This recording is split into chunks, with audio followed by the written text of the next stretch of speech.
সবশেষ ২০১৬ সালে Asia cup আয়োজন করেছিল বাংলাদেশ।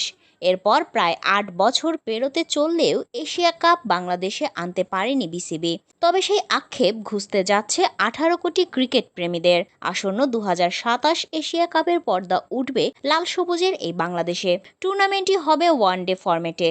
শনিবার এক বিবৃতিতে এই তথ্য নিশ্চিত করেছে এশিয়া ক্রিকেট কাউন্সিলর এসিসি। সেই সঙ্গে ২০২৪ থেকে ২০২৭ সালের জন্য এসিসি এই দুই সংস্করণের স্পন্সরশিপ সংক্রান্ত ঘোষণা প্রকাশ করেছে। সেখানে খেলার তারিখ, ভেন্যু চূড়ান্ত করা হয়েছে। বাংলাদেশের আগে ২০২৫ সালে এশিয়া কাপ বসবে ভারতে। ২০২৬ সালে টি-20 বিশ্বকাপ থাকায় এই ফরম্যাটেই এশিয়া কাপ আয়োজন করার অনুরোধ দিয়েছে এসিসি। আর ২০২৭ সালের ওয়ানডেতে বিশ্বকাপকে মাথায় রেখেই ফরম্যাট পরিবর্তন করেছে তারা। ২০২২ সালে নারী এশিয়া কাপ আয়োজন করলেও প্রায় ১০ বছর পর বাংলাদেশে পুরুষ এশিয়া কাপের পর্দা উঠবে।